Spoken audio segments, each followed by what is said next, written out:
Coffee lengthens, while caffeine shortens your telomeres. An essential paradox?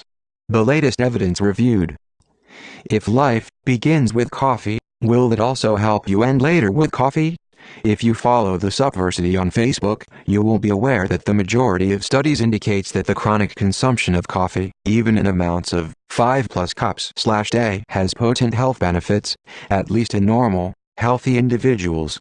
Accordingly, you may not consider the observation Larry Tucker, 2017, made when he evaluated the relationship between caffeine intake and coffee consumption and leukocyte telomere length in his latest study surprising. After all, a drink with overall beneficial effects on one's health shouldn't have negative effects on our telomere length, a biomarker of the senescence of cells. You can learn more about coffee and caffeine at the Subversity. What is surprising about Tucker's cross-sectional study, however, is that his analysis of data of 5,826 adults from the National Health and Nutrition Examination Survey, NHANES, shows that the consumption of coffee's main active ingredient was inversely related to telomere length, F equals 15.1, P equals 0.0005, or, to be more precise, that the subject's telomeres were 35.4 base pairs for each 100 milligrams of caffeine they consumed on a daily basis, and that after adjusting for the covariates. Caffeine shortens and coffee lengthens your telomeres. How's that possible? Well, the most probable answer is that other substances in coffee, such as chlorogenic acid, ameliorate the negative effects caffeine will have on the length of your telomeres. Figure 1. The caffeine intake is negatively associated with the length of the telomeres according to the data from 5,826 adults from NHANES, 1999-2002 in both coffee drinkers and abstainers. Tucker, 2017. And indeed, the data from the study seems to confirm just that. After all, a reanalysis of the link between caffeine consumption and telomere length revealed that each 100 milligrams of caffeine consumed by coffee drinkers was associated with telomeres that were 36.7 base pairs shorter than the cohort average, F equals 9.0, P equals 0.0054, while each 100 milligrams of caffeine consumed by non-coffee drinkers was associated with telomeres that were 40.0 base pairs shorter, F equals 8.5, P equals 0.0067. This observation alone can't explain that coffee intake, in general, was positively related to telomere length, F equals 12.6, P equals 0.0013, independent of the covariates. If we take into consideration that coffee is not the only source of caffeine in the average American's diet, however, another factor that may interfere with the telomere length emerges: sodas, energy drinks and co. A short telomere length correlates with an increased risk of mortality and with the subjectively rated health status of older subjects in Yahoo, 2009. What does telomere length have to do with healthy aging? Over the course of your life cycle, your telomeres naturally shorten. Part of the telomeric DNA does not replicate each time a cell divides.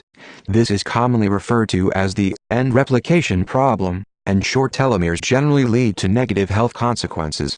Accordingly, the ever-shortening length of your telomere caps limits the number of cell divisions, which is why it's only logical that a study in nearly 20,000 participants found that one's telomere length correlates with a 25% greater risk of early death. Weischer, 2012. Telomeres don't just count in the years before you die, though. Yahoo et al. 2009 showed that telomere length is also predictive of years of healthy life, too. Eventually, the research on the predictive accuracy of telomere length on life expectancy and or health is yet in its infancy. With sodas, energy drinks and co. being staples and ever more popular contributors to the American diet, respectively, one could thus assume that the correlation is driven by the ill effects of other ingredients of these beverages, first and foremost sugar, on one's average health and thus telomere length. Whether that's a valid hypothesis, however, appears questionable in view of the fact that Frary, et al.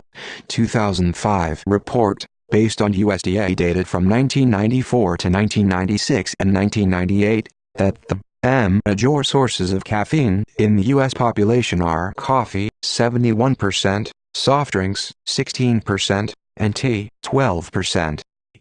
Figure 2. Caffeine intake, MGD, from beverages and foods by age group, NHANES 2011-2012, Drunowski, 2016. Similar results have been reported more recently based on NHANES data from 2011-12 by Drunowski, et al. 2016. See Figure 2. It would thus be too easy to do what everybody appears to do today and to blame the ill effects of caffeine on the consumption of soda and coke, and thus eventually the obesogenic, sugar boogeyman. While caffeine is the #1 ingredient in energy drinks, taurine has recently emerged as more important contributor to their effects than everybody may have thought. Learn more. So what do you have to remember? The first thing to remember certainly is that the study at hand is only one out of at least 3 epidemiological studies showing a positive association between coffee consumption and increased telomere length. I've reported many of them in the Subversity Facebook news, e.g. Lee, 2015, Liu, 2016. Accordingly, the most important thing to remember is that the study at hand adds to the evidence that your coffee addiction, if kept within reasonable limits less than 10 cups a day, will positively affect your telomere length and could thus even have life-extending effects. The fact that pertinent epidemiological studies, like the one at hand, consistently show beneficial effects of caffeinated coffee, and taking into account that Takahashi, et al. 2017 showed only recently that, in a rodent model, caffeine adds to the anti-aging effects of coffee, is the second thing you should remember. The one thing you should not do, however, is to blame sugar for the surprising difference between the telomere lengthening effect of caffeine intake and coffee that was observed in the study at hand. After all, Figure 2 should remind you that the vast majority of caffeine comes from coffee and tea, and only small quantities from sugary soda and coke.